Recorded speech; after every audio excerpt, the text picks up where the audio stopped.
So of 745 randomly selected adults, 589 said that it is morally wrong to not report all income tax on your tax returns. We're going to use a 0.01 significance level to test the claim that 75% of adults say that it is morally wrong to not report all income.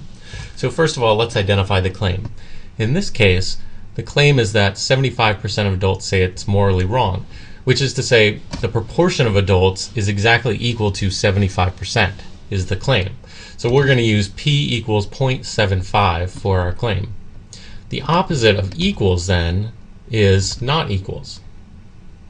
So the third thing to do is identify the null and alternative hypothesis and decide which one corresponds to the claim and which one corresponds to the opposite.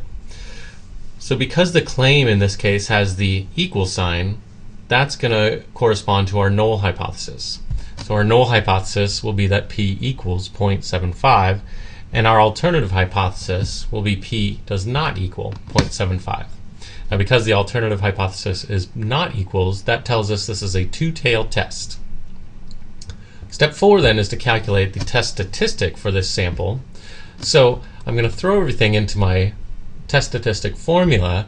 P hat I'll get from the 589 who said that it is morally wrong out of or divided by 745 randomly selected adults. P in this case is 0.75, which makes Q 0.25, and N of course is 745. So throw all this into the formula and we get approximately 2.56. So the fifth thing to do, step 5, is to calculate the p-value of our test statistic. That is the area or the probability of getting something more extreme than 2.56. Since this is a two-tailed test, our p-value will be twice the area to the right of our positive test statistic. But if this was a negative test statistic, it would be twice the area to the left of a negative test statistic. So let's go to our z-score or our normal distribution table and look up 2.56.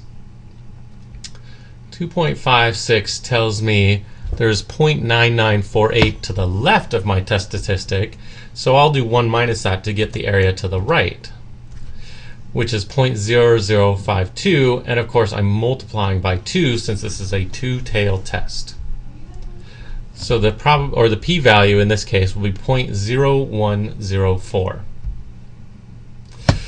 Now we decide if we reject or fail to reject the null hypothesis. But look at the p-value and compare it to our significance level. Our p-value is just a little bit bigger than our significance level. So we're going to fail to reject the null hypothesis.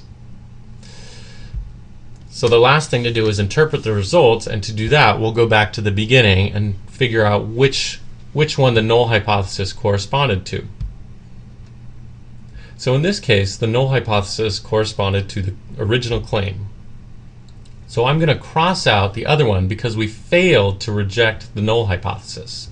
Since we failed to reject the null hypothesis, I'll cross out the alternative hypothesis. But that means, in this case, we are essentially supporting the claim, since we are crossing out the opposite. So there does appear to be enough evidence to support the claim that 75% of adults say that it is morally wrong to not report all income.